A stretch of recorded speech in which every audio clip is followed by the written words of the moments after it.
how to bluff appropriately. Now, I'm very often asked, on pretty much a regular basis, something along the lines of, my bluffs seem to never work. What am I doing wrong? Help me, help me, help me.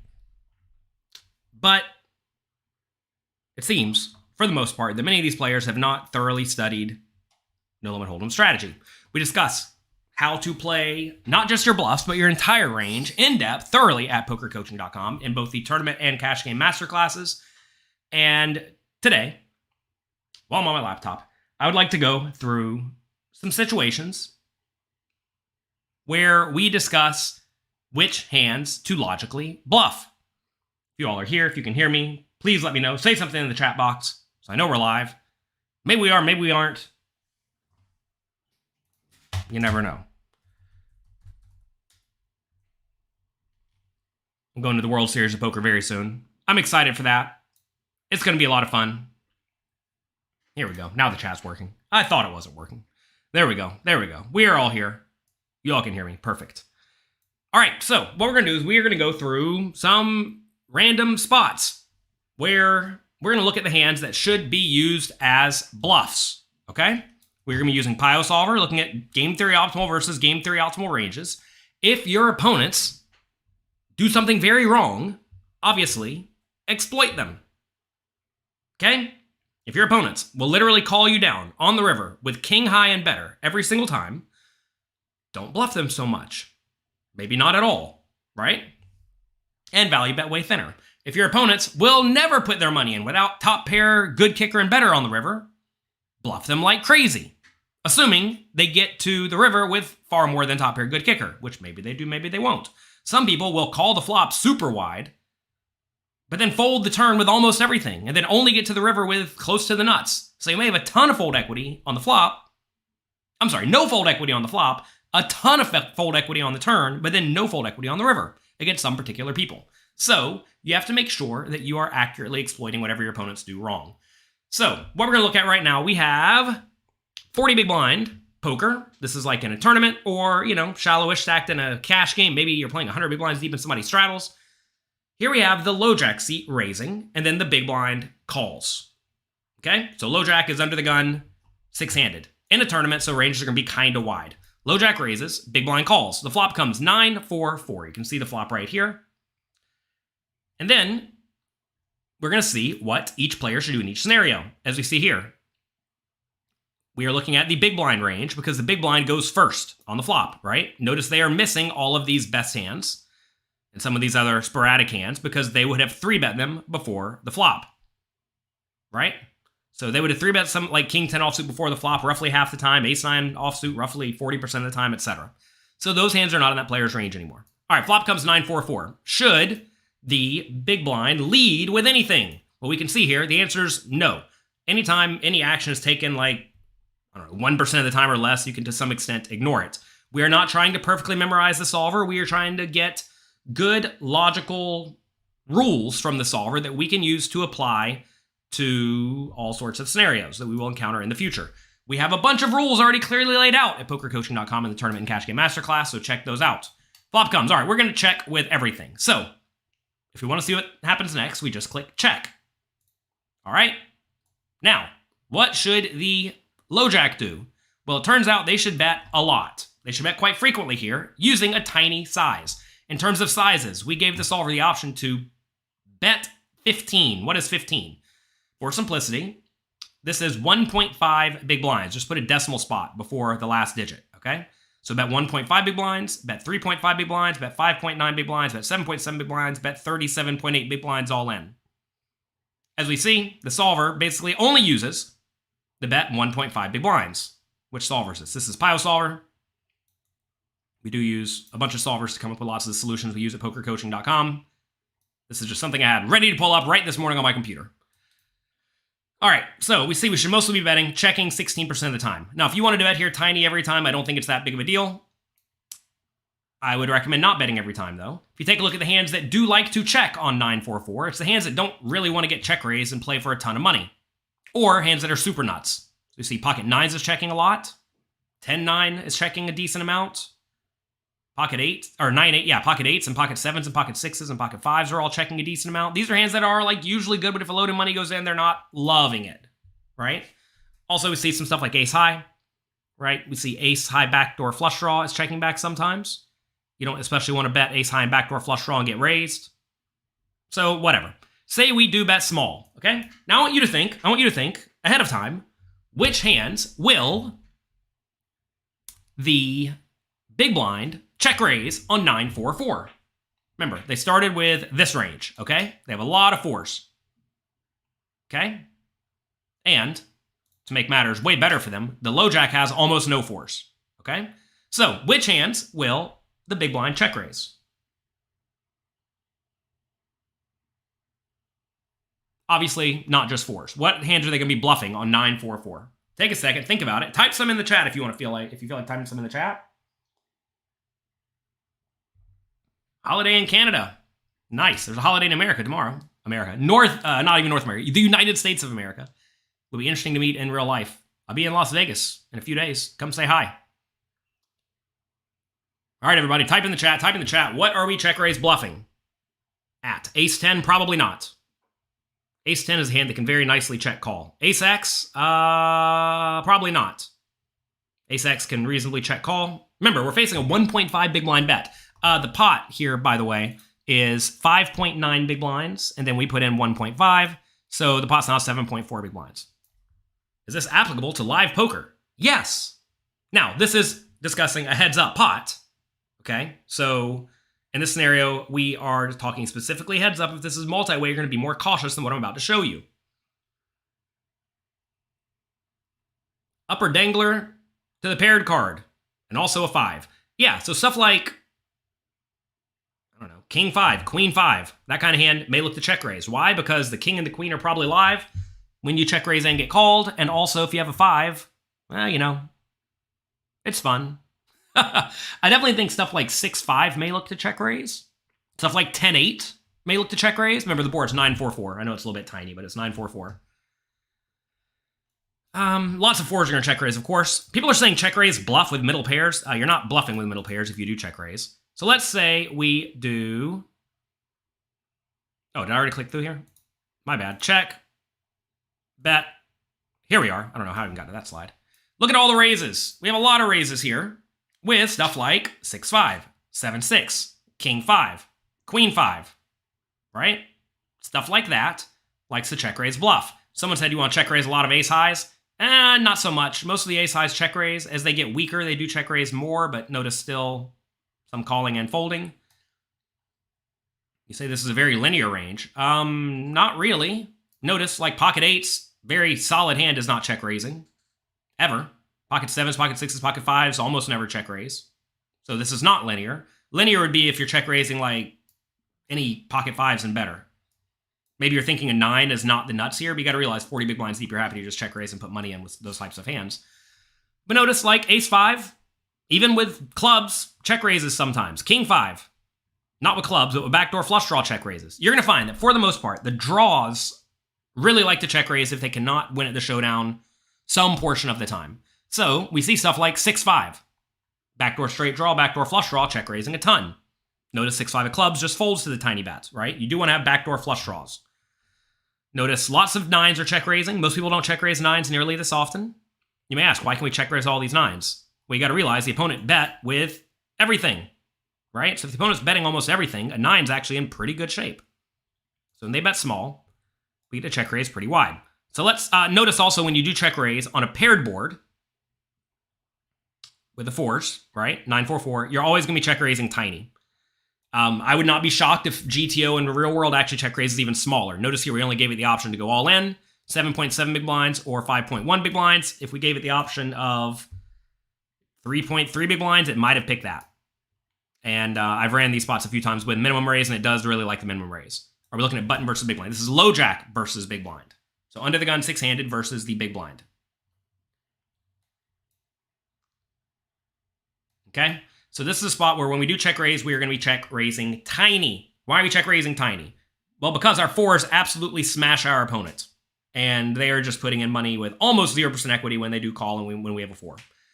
And notice we're check raising a large chunk of our fours. Not all of them, but a large chunk of them, right? And that allows us to check raise pretty wide, both for thinner value with nines, right? And then also with a smattering of bluffs. Also notice I mentioned the like high card dangler type thing likes to go bluff for bluffs like ace 5, king 5, queen 5, king 6, queen 6, etc. But also I said stuff like 10-8. Does 10-8 check raise? Well, with backdoor flush draw, it does. Notice with 10-8, no backdoor flush draw, it does not. It just folds, okay? Notice, though, overcards is always playing. So Jack 10 basically always check raises. That is 2 overcards to the 9, right? 2 overcards to the 9, plus backdoor straight draw, backdoor flush draw is very strong. And that's going to be the case for all the backdoor gut shots here. So queen jack, queen 10, jack 10. Notice 10-8, jack 8, queen 8, all check raising a decent chunk of the time. King 10, king jack. And these are hands that have pretty clean outs, but if you check call and your opponent keeps betting, you don't love it.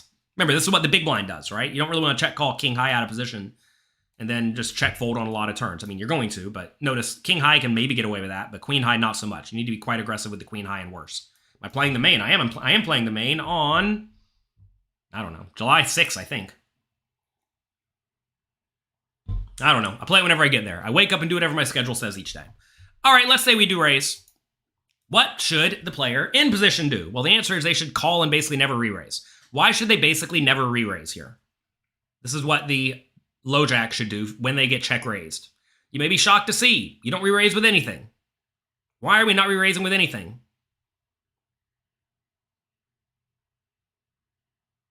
Can't get sound. Well, you need to be sound and instead of not sound. If you're not sound, you're making mistakes all over the place. Since your opponent is range betting, does that mean we get to range check raise? No, not at all.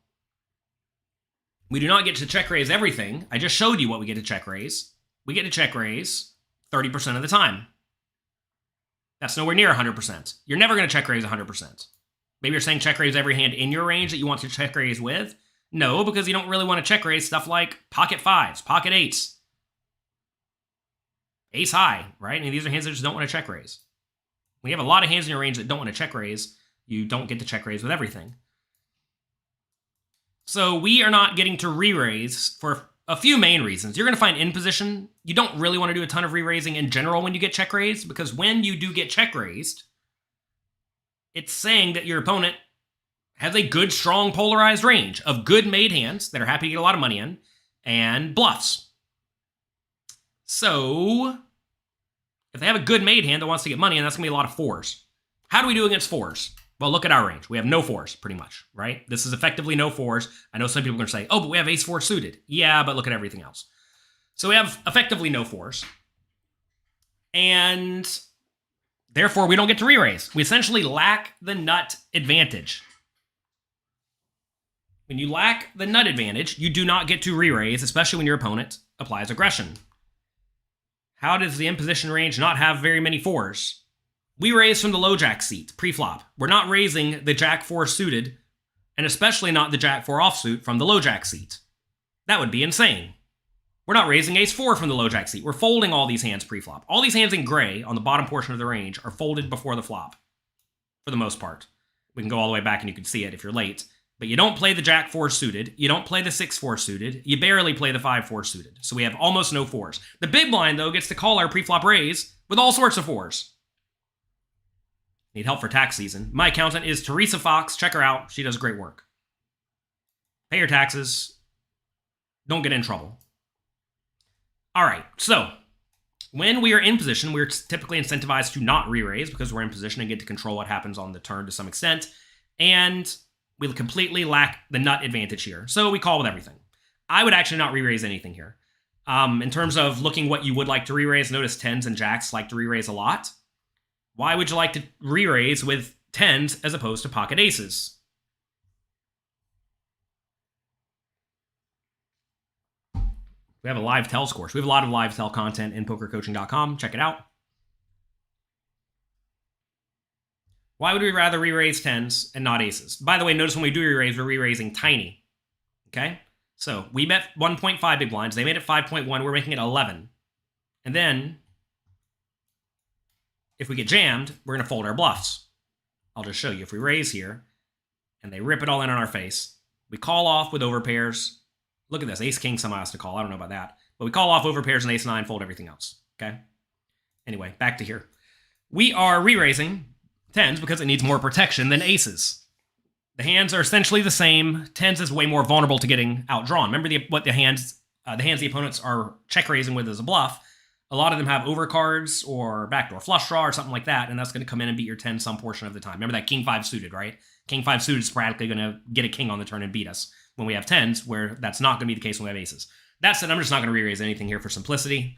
Maybe that's a mistake. I mean, it is a mistake in GTO world, but we're trying to play implementable poker, and it's pretty easy to not screw up, call a lot here. Now, you may say, why do we have to call so often? Why are we really calling the king-queen offsuit on the 9-4-4 when we get check raised? Well, the opponent's bluffing adequately. If they're not bluffing adequately and they check raise far too few bluffs and not nearly enough value bets, if they check raise too many, I think I got confused there. If they check raise with not enough bluffs, then we need to be folding out a lot more of our bluff catchers. What are our bluff catchers here? Well, ace high, king high, queen high, right? These are bluff catchers.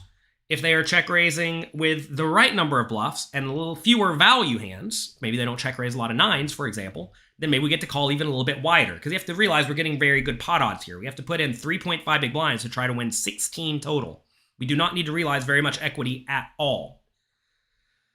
So you see we got to call pretty wide. Now, I will say most people do not call wide enough. Are your opponents calling the check raise with 6-5 of spades in this scenario? Maybe they do, maybe they don't. What about 10-8 offsuit? Do they call it with the 10-8 of clubs some portion of the time? Most people don't. What about queen 10 of clubs? You think most people call a check raise with queen 10 of clubs on the flop? Probably not. What about king 10 of clubs? Probably not. What about king queen offsuit? Probably not. So, if your opponent's not going to call check raises here often enough, what should we do facing the bet? This is what we're supposed to do in GTO world. If they're going to fold too often to check raises, and perhaps they just bet everything on the flop instead of only 83%, what should we do? Well, we should raise more than this range. We should raise wider than this with a whole lot more bluffs. And probably shouldn't tell everyone this right before the main event, but in games where people really don't like to lose a lot of money without the nuts, and I know they don't have a whole lot of nuts, I love check raising hands in this region, and I love check raising hands in this region that are folded some portion of the time or called some portion of the time, because most people overfold to the check raise. Because I don't think most people are calling the king 10 of clubs on the 9-4-4 board when they get check raised even small. It is important to note we are going small when we check raise, okay? We're not blasting it. Do not blast it, do not blast it, do not blast it. All right, let's say we do get called. Go ahead and think ahead of time. We check raise to 5.1 big blinds from out of position. We do get called. Okay. Let's say the turn is the 6 of diamonds. How much do we check raise? It's very clearly listed right here. We bet 1.5 big blinds.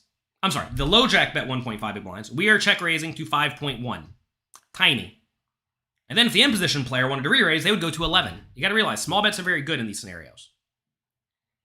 People must be watching this because everyone started check raising on ACR with everything. Well, if they start check raising everything, just call a lot and value or continuation bet a little bit less often. Maybe just start jamming a lot too. Only 15 likes. No one likes high-level strategy content. What did I think making this show high-level strategy content today? What a mistake.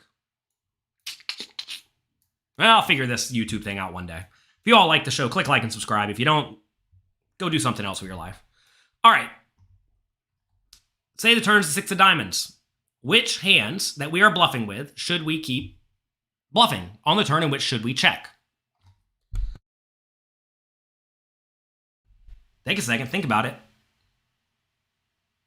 We check 6-5 now, I guess.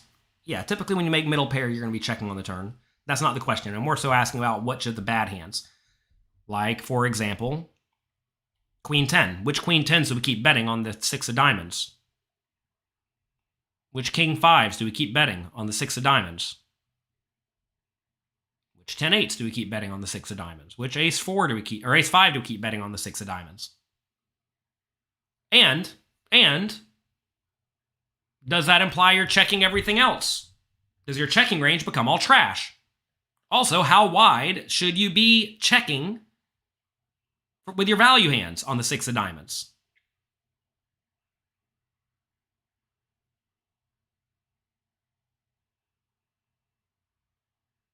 Louis Philippe, super genius over here. He runs the poker coaching study session, says anything between the 9 and the 4 will improve on the 6x. Yeah. All of these are going to get better on the 6x. For sure. Well, let's find out together, huh? So we do raise, they do call. Turn is the 6 of diamonds. We can go through and put in any turn we want. We've already pre-ran all these spots. And in this scenario, we had to keep blasting. Why do we get to keep blasting? Mainly because it's not an overcard. I think a lot of the overcards are not great for us. We can take a look at that in just a minute. 9s are still good enough. Notice now we're starting to use multiple sizes, but again, not too big. The pot's 16 big blinds. The biggest bet we're using is 9.7, although a fourth pot is still going for it a lot. Notice that 6-5, that it did indeed improve. Checks basically every time. Notice 7-6, it did improve. Checks basically every time. Why? Because it now has good, strong showdown value. Notice the 9s do still get to go for value. Let's inspect, though. What about the Jack 10? Someone in the chat said this. Solwa knows what's going on. The backdoor flush draw keeps betting, and the one that did not have the backdoor on the flop keeps betting. The other ones typically check. So spades and hearts end up checking in this spot. Diamonds is going to be pretty inclined to bet with a flush draw. Clubs are not. And when you check the Jack 10 of clubs and you face a bet, you're just going to fold. We can inspect this. Say we check. Say the opponent bets. As you see, we just do a lot of folding. Because we don't have anything. We don't have anything, you fold. Okay? Ace 5. It's kind of all over the place, but betting when it has a diamond. You can see this in that little pane right over there. Down there somewhere. You see the ace of diamonds 5 and the ace... the ace of diamonds 5 is betting the majority of the time. And the ace with the 5 of diamonds is betting the majority of the time. And the other ones are kind of mixing it up. Kind of confusing, kind of convoluted, bet some. Same thing with the ace 3, same thing with the ace 2. Although it looks like they're really heavily leaning on the diamond. That's cool to see. What about king 5? King 5's doing some mixing, but again, the diamond is preferred. Same thing for the queen 5. The diamond's going to be preferred. Same. Well, funny enough, look at the ace 5. Look at this weirdness. This is where GTO gets tough. Ace 5, the diamond does not bet. I presume that's because you can check call with it. Let's see. We check, opponent bets. Ace 5 of diamonds calls every time. Right? It now has some showdown value on this random ace 5 of diamonds, plus, or on this diamond turn, plus, you want to have some check calls with flush draws. Right? You want to have some check calls with flush draws. And if you go through here, you'll see ace 3 of diamonds, ace 2 of diamonds is doing a lot of check calling. A little bit of the king 3 and king 2, not a ton though. Notice all these lower ones, though, don't really exist so much. That's because they would have played differently. All right.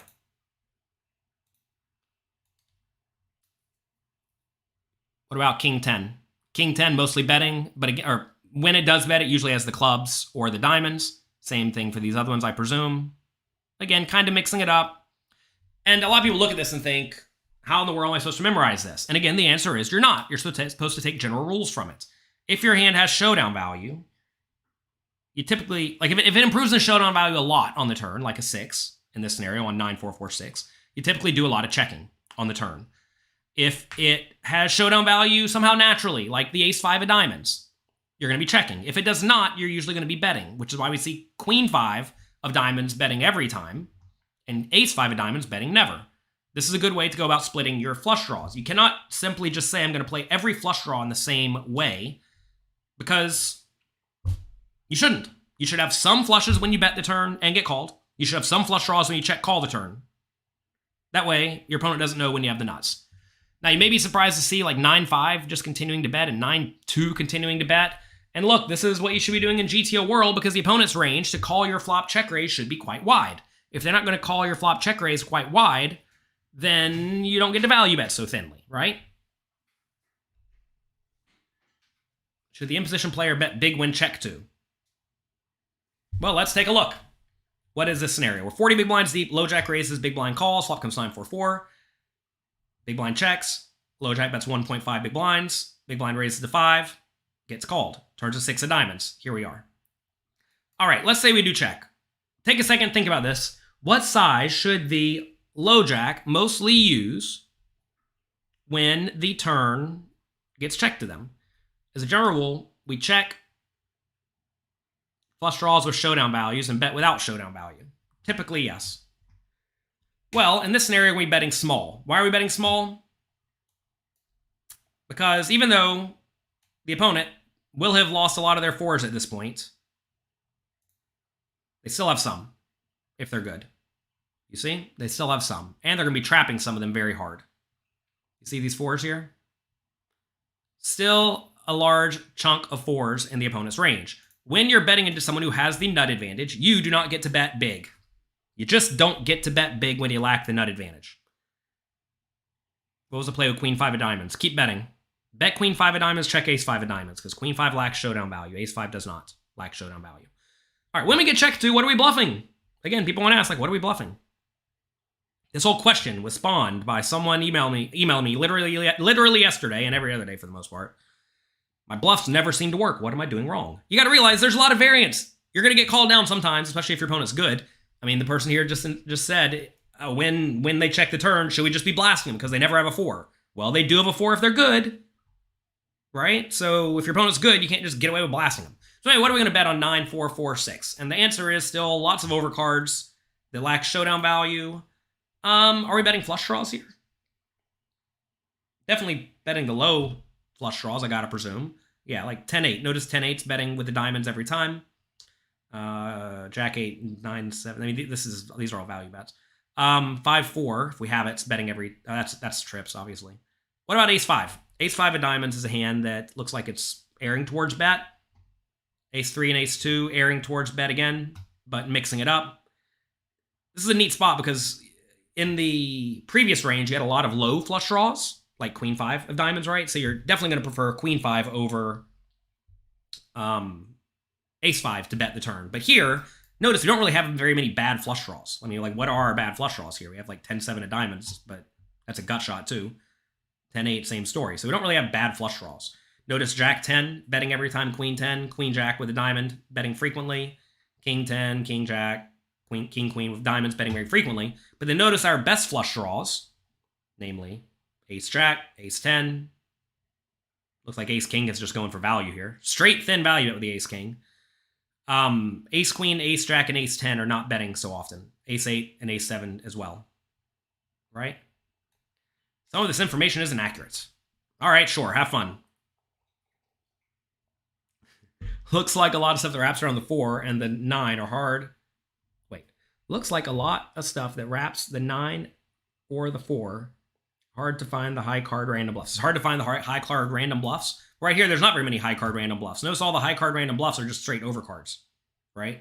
Like queen jack of nothing. Queen jack of spades is just a high card random overcard bluff, right?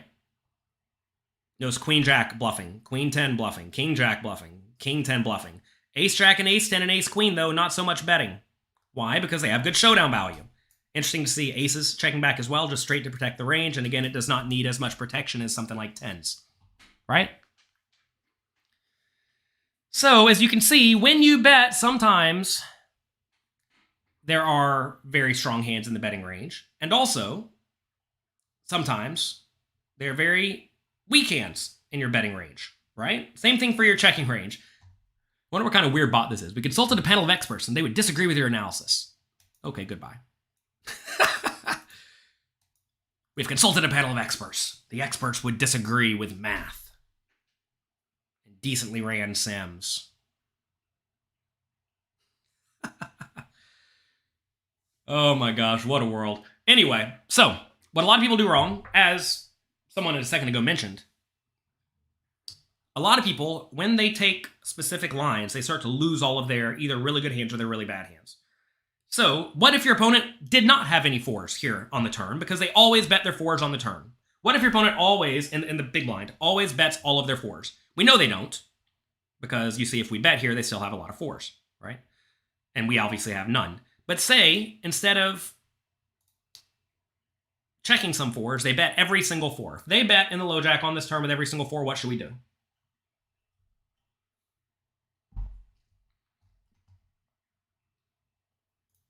Well, the answer is we should be betting very frequently, right? Far more frequently, especially with our bluffs.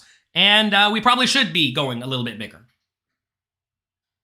If they are going to have a lot of junk in their range when they check, perhaps they don't continue bluffing on the turn all that often, and when they do check, that means they have a far weaker range because they are sitting there with random king five of spades and they literally never bluff it or whatever.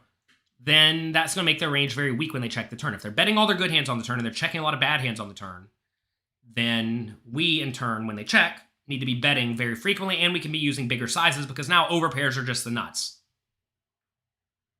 Okay?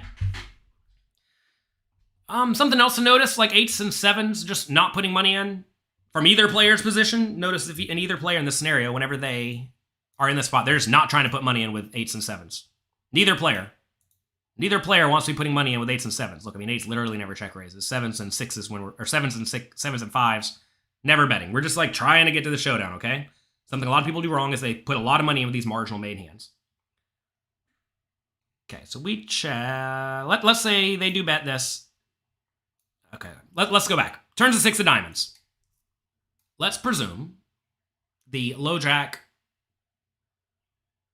bets small. If the low jack bets small, should the... I'm getting the positions backwards. I'm trying to answer Camp's question in my head. Okay. In this scenario, low jack raise, big blind calls. Flop comes 9-4-4. Big blind checks, low jack bets 1.5, big blind raises to 5.1, low jack calls. Turns to 6 of diamonds. Here we are. Let's say the big blind opts to bet small. If the big blind bets small, should the low jack be raising very often? Take a second and think about it. If the low jack bets small using GTO strategy, should the God, I keep saying low jack. If the big blind bets small using the GTO strategy, should the low jack raise very often? Notice the sizing of the fours is mixed. Sometimes they're betting bigger with the 4, sometimes they're betting smaller with the 4. You should raise big. Look at all those draws, says DB. There are indeed a lot of draws in the small bet size. The answer is no. They should basically, well, not never raise, but they should raise very infrequently. Just like when they got check raised on the flop, just like when the low jack got check raised on the flop, they did not get to re-raise much at all. Why? Because they're running into a whole lot of 4s. When the opponent check raises the flop and then keeps betting on the turn, even for a 4th pot, you do not get to raise because you're running into a lot of 4s. So when you're running into a lot of 4s, you just do not want to put money in the pot. And take a look at the super nut range that is raising when it does raise. And when it does raise, it raises tiny, funny enough. Well, 4 big blinds to 16. We're raising with 5-4 for the nuts, ace-4 for the nuts, overpairs for the nuts, ace-9 for the nuts. These hands are all likely to be good but vulnerable, right? And then a smattering of nonsense. And our nonsense is mixed between just like total air balls and flush draws. Cool to see, right? King 10 of spades. You ever raising the king 10 of spades here? No, I'm not going to lie, I'm not. This is another spot where I probably don't raise nearly often enough. I'm either calling or folding. Maybe that's a mistake. Again, it's obviously far easier to call or fold in this spot. And you got to realize when you... I'm getting sidetracked here, reading silly comments. Whenever you are in this scenario and you think your opponent may not be bluffing so often, you probably do want to just be slightly more cautious. And I think most people don't bluff often enough. So I don't mind calling a little bit more often. Interesting, all the boat slow play. Why would you want to raise with a full house? Never ever raise with a full house. Your opponent's drawing dead. You think low jack should have raised bigger pre-flop to get the 4s out. Well, you got to realize if you don't know what the flop's going to come, why do you want 4s to fold pre-flop when 4s are usually completely crushed by your range? If the flop comes ace, jack, 7, do you really care if they're sitting there with a 4? If the low jack raises, they only get called by a better hand. Let's test that theory. We're going to raise, what's the worst hand in our raising range? Ace-9, right? If we raise ace-9, Queen 9 calls, Jack 9 calls, 10 9 calls, 9 8 calls, 9 7 calls, 8 7 open-ended calls, 9 5 calls, 5 3 open-ended calls. So that's incorrect. If we raise, we get called by lots of bluff catchers. Obviously, the forest call. Also interesting to see a lot of re-raises happening here, and that's because the re-raises are happening due to the opponent having some nonsense in their range. And there you go. It's not a silly comment. You're paying attention. Well, I'm not talking to you, Dark Knight of Thrones. I don't even think I've seen a comment by you yet. Maybe we have. Let's see. Oh, ChatGPT told them to... Yeah, okay. I was referring to the comment of... I don't even know. Who knows?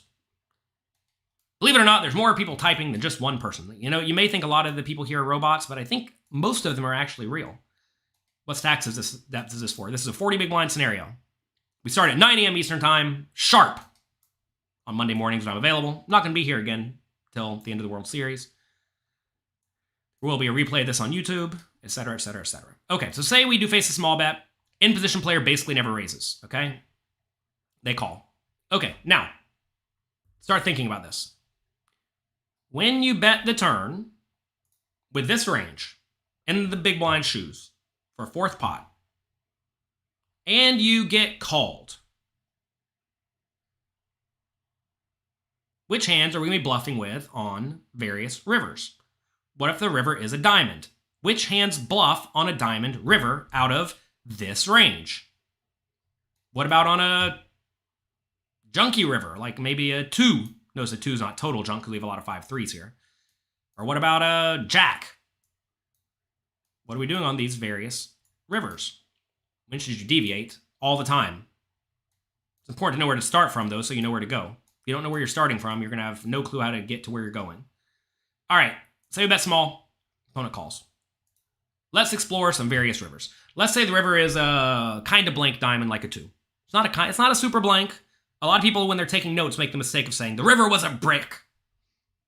A 2 of clubs is not a brick because the 5-3 gets there, right? There are like no bricks on this river because it either makes a flush, it makes a straight, or it makes an overcard, right? So there are no bricks.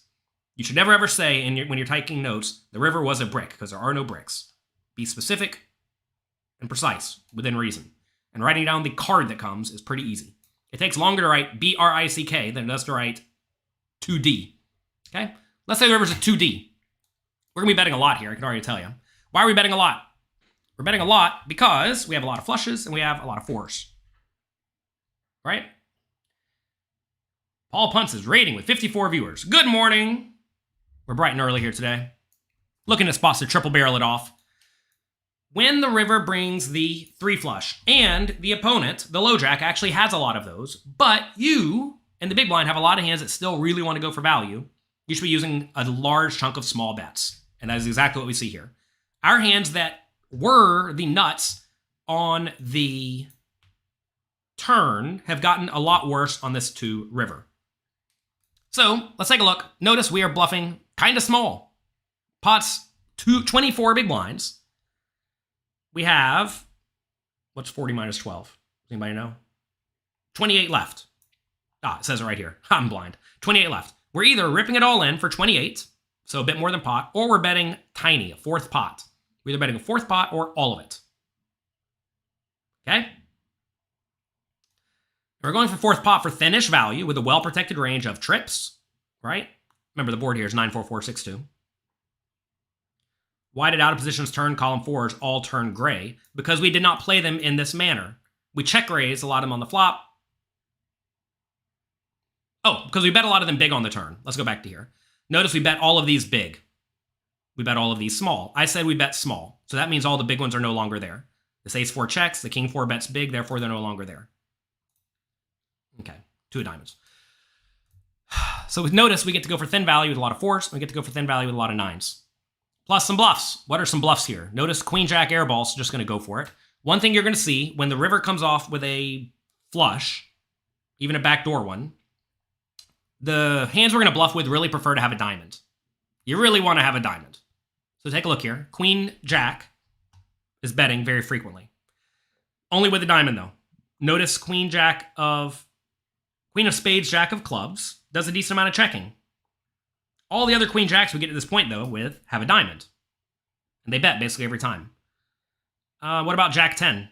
Jack 10 also, well, only has a diamond at this point. They're blasting it. Queen 10, same story. What about ace 5? I know we had some ace 5s without a diamond. This is something you'll also see. When you have the nut blocker, it's a very important point. When you have the nut blocker, you basically always prefer to bet big. You're going to find that when you have the nut blocker, well, in this scenario, the nut blocker is the ace of diamonds. I know it's not the blocker to the actual nuts of pocket fours, but it is the blocker to a very strong unfoldable hand for your opponent. Typically, when you have that ace of diamonds, you're going to want to be betting big, and we do see that. I don't know if you can necessarily see it on your end. Maybe you can. The ace of diamonds, 5 of hearts is kind of clear to see. You're betting big the vast majority of the time, although you are mixing in some small bets. Same thing with the ace 3. We're going to see that ace of diamonds 3 is going to be airing towards a big size too. We'll also be betting big with some flushes. Notice all in with 10-7 of diamonds, 10-8 of diamonds, jack 8 of diamonds, queen 8 of diamonds, queen 7 of diamonds, queen 5 of diamonds, right? Flushes are going quite big. And a few trips are going quite big, but a lot of the trips are going for the small size. Now, also worth noting, you do need bluffs near small size. This is where a lot of people chicken out. They raise the flop with the queen of diamonds, jack. They bet the turn, as they should, with the backdoor diamond. And then they get to the river, and then they don't know what to do. And they just check and fold every time. Or they bet small. And they bet small with the queen of diamonds, jack, just like GTO says. And their opponent snap calls it with whatever they have. And then they lose. And they're like, how in the world did I lose? I ran a good bluff. You got to realize sometimes your bluffs are going to get called. I'll show you. Say we do bet small. Look what the in-position player should do. Kind of a wild strategy at this point. This strategy is based on the fact that the in-position player now has some flushes. Remember? They now have a bit of the nut advantage because now the fours go away. Fours are no longer the nuts, right? So notice the only raise size is all in position at this point. We're starting to get kind of shallow. All the flushes are going to raise. Obviously, every flush is raising, I got to presume. Like, no flush is going to call here. Yeah, every flush raises, all in. So all flushes are raising. Looks like aces are going for thin value against the opponent's nines. And same with kings, which feels thin to me, but it looks like they're going for it. And what bluffs are going to bluff all in on this board? Hopefully this is obvious. The ace of diamonds. And the jack of diamonds. And the 10 of diamonds, right? Those are all bluffing some portion of the time. What's this jack 10 doing? Ugh. Dirty jack 10. Jack 10 is going for the all-in as well. And this is because there really aren't a whole lot of logical bluffs at this spot if you think about it. So really, when you are bluffing this spot, you just really want to block your opponent's auto calls. And what are the opponent's auto calls? Well, flushes, right? So you really want to block the opponent's flushes in this scenario. Like you can see it pretty clearly. Well, I can see it clearly. It's probably small on your end, but king jack with a diamond always bluffs all in. King jack without a diamond never bluffs all in. Same thing right here. Oh, you can see it even more clearly here. So king queen with a diamond is bluffing all in. King queen without a diamond is not bluffing all in, right? You may be surprised to see that we are calling pretty wide in this scenario. Ace 10 high is calling it off. Put yourself in the low jack shoes. You raise pre-flop on 9. Raise pre-flop. Big blind calls 9-4-4. They check. You bet small. They raise. You call with ace 10 backdoor flush draw. They bet small on the turn. You call. They bet small on the river. You call on that ace 10 of spades. Ugh, that feels dirty. You will see that all these hands are using very mixed strategies, like ace 10 of spades here. It's calling half the time and folding half the time. You should definitely err towards folding this in a tournament against regular people because most people don't run nearly enough bluffs. They're not going to be bluffing with the vast majority of their diamond blockers on the river. And therefore, you should be overfolding, especially with bluff catchers. And that's going to be a good strategy in general because most people do not bluff often enough. They're pretty good at finding value bets. They're not good at finding bluffs. So, you should be more inclined to fold. That said, can you really go about folding king 9? Probably not, especially against a small bet. What about if on the river they go all in? Should we call with king 9 if they go all in on the river for a little bit more than pot? Take a second, think about it. King 9, no diamond, obviously. I gotta presume king 9 with a diamond is going to call. I hope. We'll see. We'll find out in just a second. I think king 9 with hearts is going to be close, but it's still probably a call. Let's see. Yeah, King 9's close. I tried to give you all a tough one. I knew it was going to be tough in here. King 9 is mixed. King 9. Oh, we don't have King 9. That's unfortunate. If we did have King 9 with a diamond, it's going to be a call. But you see, these spots are close now, right? And so when you have these close spots, I think this is a scenario where now you should be folding in a tournament exploitatively. Notice, though, pocket 7s is calling about half the time. Why is 7s calling half the time? Well, it only calls when it has the diamond, right? Diamond blockers are going to be super duper important here. Looks like ace 9 calls every time. Somehow it's folding if it has a ace of diamonds. I don't get that one. That's a fun one. But you do see, when we call off here, we definitely err towards having a diamond in our hand, like queens folds in this spot. It's a tough scenario. And again, in situations like this, you want to ask, when the opponent is bluffing all in, are they likely to be over bluffing or under bluffing? And if your answer is immediately they are under bluffing, then you should be very inclined to overfold. So all these hands that are mixing, I think it is perfectly reasonable to fold them. If you are going to pick one way or the other with these close spots, when you should be calling or folding, see if you got a blocker to the flush. If you got a blocker to the flush, call. If you don't, fold. And that's an easy way to go about simplifying these scenarios. Yeah, wait, ace of diamonds, 9 folds. I don't know what's going on with that one. Maybe that's because we didn't run the solver long enough. Who knows? That doesn't make any sense to me. I'm sure there's some super GTO wizard. Louis Philippe might know. Louis Philippe, why in the world would you want to fold ace of diamonds, 9 of hearts? Figure out that one, huh? Maybe because ace of diamonds, 9 somehow blocks their logical bluffs? Could be true. Maybe you'd rather have not the ace of diamonds, funny enough. You'd rather have king of diamonds or something. Who knows? Whatever. It's an anomaly. It's a very tiny portion. Don't worry about it. Anything that's a very, very tiny portion, don't worry about it too much. Don't drive yourself nuts. Obviously, all flushes call, etc., etc. Let's see.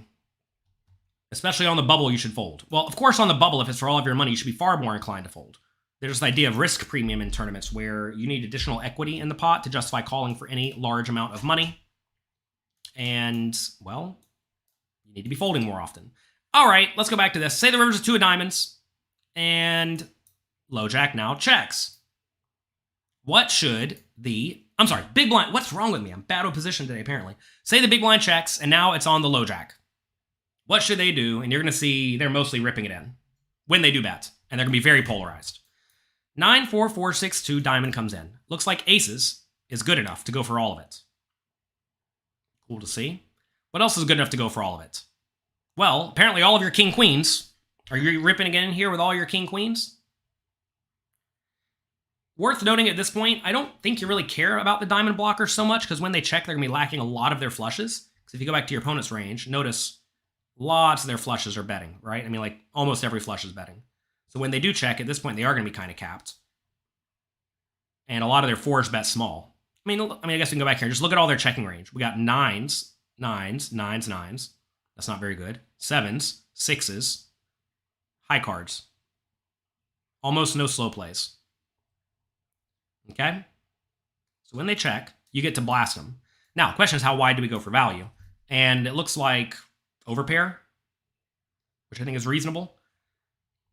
Funny enough, 5s is bluffing, all in. That's cool. This is definitely a bluff with the 5s, with the diamond. It's kind of neat. You can tell it's a bluff because 8s, a very similar hand, is not value betting, or not betting. Therefore, the weaker ones, when they do bet, they are bluffing. But notice we're mostly erring towards the all-in size here. That's because when we are betting, we are essentially going to be we're either crushing our opponent's marginal made hands or we're not, right? And the hands that are crushing them just want to get full value because they're going to be sitting here with some 9s and some 4s, right? Not a whole lot of 4s, though. Mostly 9s and mostly 6s. So when they do check, we get to go for full value with our overpairs. And a lot of people don't do that. Now, if you don't value bet with your overpairs, you get to bluff way less often. But you'd really love to make some bluffs with these random high cards, right? Is it right to say that when we don't have many marginal made hands in our range, when we bluff, we bet big? Not exactly. Like right here, we have a lot of marginal made hands in our range. King 9, Queen 9, Jack 9, 10 9. These are all marginal, but we're not betting them, right? As your range gets more and more polarized when you are betting, that's when you're betting bigger, typically. Especially when you have the nut advantage. And at this point, the way the ranges have played out, we kind of do have the nut advantage at this point because all the opponents' fours and flushes, or most of them, are going to be removed from their range. So anyway, we're betting all in for value. Looks like overpair and better. And then a whole lot of nonsense. Notice when we do bluff all in with these ace highs, we do have diamond. I got to presume every time, right? Basically every time all in for the diamond. Some diamond in our hand, yeah. Yeah, fives block straights, indeed. Fives does block straights, and it blocks 5-4. All right, say we do rip it in slightly more than pot. What should we call with? What percentage, here's a good question. What percentage of the big blind's range should they be calling with when we roughly pot it all in on the river in this scenario? This is a tough one.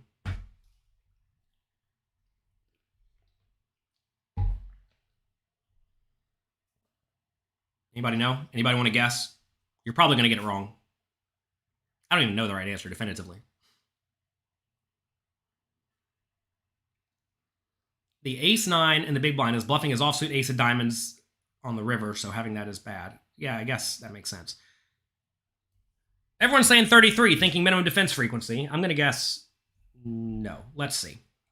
I bet it's going to be less. Let's see.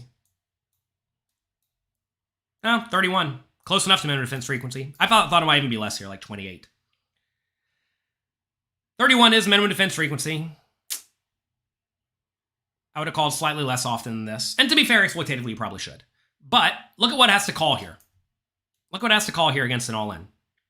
9-2, obviously with full house blockers. 9-3, sometimes. 5-3 every time. Hey, talking about the blockers you wanted, right? Remember pocket fives and pocket threes we said were bluffing? Because they block this auto call, right? Let's go back to this. Remember I said fives is bluffing some, and we saw threes bluffing some? I was thinking more in terms of just the bad flush blockers that would slow play, but it's actually the 5-3 blockers. Because the opponent doesn't actually have very many flushes. Look, no flushes, pretty much, right? So no flushes. They do have the 1-8-7 of diamonds flush. Whatever, not a lot, right? You didn't know king 2 suited is in the big blind defense. Oh, most definitely. Every hand defends from the big blind that is suited. Assuming they min raise. Obviously, fours call. Notice there are some slivers of fours. But look, a lot of folds. A lot of folds on the river. You do need to grab some courage to find the calls with a random 9x. But facing this all-in bet on the river, your range is really very tiny at this point. And yeah, you have a lot of give-ups. But it's like, whatever. You know, you got to fold a lot. Make sure, though, you have this magical 5-3 in your hand. If you don't have the magical 5-3 in your hand, you're folding way too often, right? And I suppose I was not thinking they had that magical 5-3 in their hand. And if they did not, for whatever reason, they would have had to fold far more often.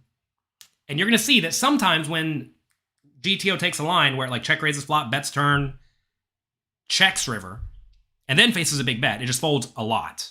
Especially when its range is not very well protected, especially when that all-in bet should not be happening all that often. But in this case, it looks like they planned for it, and they stuck that nasty 5-3 and a few fours in their range to protect. You gotta protect your checking range against people who are aggressive. That said, does any of this actually apply to real poker? It does if your opponents are good. If your opponents are not good, most people do not bluff often enough. That means when they do apply a lot of aggression, you should be over-folding. Some of your opponents, however, will fold very, very often to aggression. Let's go back to the flop. Let's go all the way back to the flop. Here we are. Low jack raises, big blind calls. Flop comes 9-4-4. Big blind checks, low jack bets small. They're going to bet small with everything. Most people will bet small with everything. If they bet too often, you should already know. Okay, if you studied at pokercoaching.com, you should know this. If your opponent continuation bets more than GTO, when you have the nut advantage, you check raise far more often. When you do not have the nut advantage, you check call far more often. Okay? That's going to be a very, very common thing you will see. When you have the nut advantage, you raise more often. When you don't, you call more often. Here, we have the nut advantage. So we are going to be raising far more often against most people when we're playing typical standard poker because they continuation bet 100% instead of 85%. Like I said way earlier, the hands I really like to check raise more are cards that wrap around the 9, like this 10-8. I'll check raise all 10-8s, maybe even these 10-8s. I like the jack-8s. I like all the overcards. I mean, GTO likes the overcards already, though, so look at Jack 10 and higher. They're all playing. I also like stuff like King 5 and Queen 5, right? Like, notice Queen 5 backdoor flush draw fold. Sometimes I'm just check raising that every time. And that's going to up your bluffing frequency, and it's going to win you a lot of small pots. And then a lot of people are going to call a little bit too often. They're going to call. And then on the turn, turn's going to come whatever. Whatever, put any card up there. Let's put a 8 this time. We're going to keep betting a lot. Oh, I actually mentioned earlier, I thought like a overcard would be kind of bad for us. Let's say it's a queen. Notice on a queen, we check a lot, right? The queen is really bad for the big blind because the low jack's going to have a lot of overcard floats. Same thing with the jack. Not quite as bad. What about an ace? Ace is going to be pretty bad. Actually, we check everything on the ace, almost. Good to see. That's because the low jack has all the aces, right? When you get a card that's really bad for you on the turn, you got to do a lot of checking. That's how it goes. Anyway, say it's an 8. We're going to keep betting very frequently. Right? 8 of clubs is just a stone brick. In this scenario, we're going to keep betting lots and lots of overcards. And a lot of these improve to straight draws, right? Also, a lot of our queens improve. Oh, wait, this is 8. A lot of our 8s have now improved to medium strength hands, which is nice. They don't necessarily need to bet. So yeah, that's that. What about 8 of diamonds? It's going to be a different set of betting hands now. We're going to see the king high flush draws, etc., etc., etc. Queen high flush draws going for it too. You get the drift. I have to go do a webinar now. At pokercoaching.com, we have monthly homework webinars where I present a question kind of like this, and I ask, how would you play each portion of your range? And then we're going to go do that with poker coaching students immediately. What's the question for today? Should probably get this sized up correctly, huh? Let's see. In a tournament against competent opponents, 40 big blinds deep action folds to you in the low jack. What do you do? Suppose you raise to 2.2 and only the button calls. Flop comes ace, 9, 4. Ugh, I can tell you that's going to be a dirty one. You're going to have to check a lot. Want me to spoil it for you? Out of position. How often are you checking? I can already tell you it's going to be a lot. Let's see. 57% of the time you're supposed to be checking here. Gross spot, out of position, you got to check a lot, especially when they have a lot of aces. Suppose you check and they check back. Turns to 2 of hearts. What do we do? Okay, suppose you check and now they bet small. What do we do? Suppose we call. The river's 2 of diamonds. You check and they bet big. What do we do? You are supposed to go through and tell me how you would play every portion of your range. We do this once a month at pokercoaching.com. We've only been doing it for 5 years or so. We have lots of homework. If you enjoy this kind of figure out how to play your range question, well, homework's for you. Good luck in your games. Have fun. Next time I'm here in the morning with you, I will be the World Series of Poker main event champion. So that'll be good. And don't worry, I'll still be here for the show bright and early, 9 a.m. Good luck. Have fun. Make the most of your opportunities. If you're in Vegas, say hi. I'll talk to all of you next time.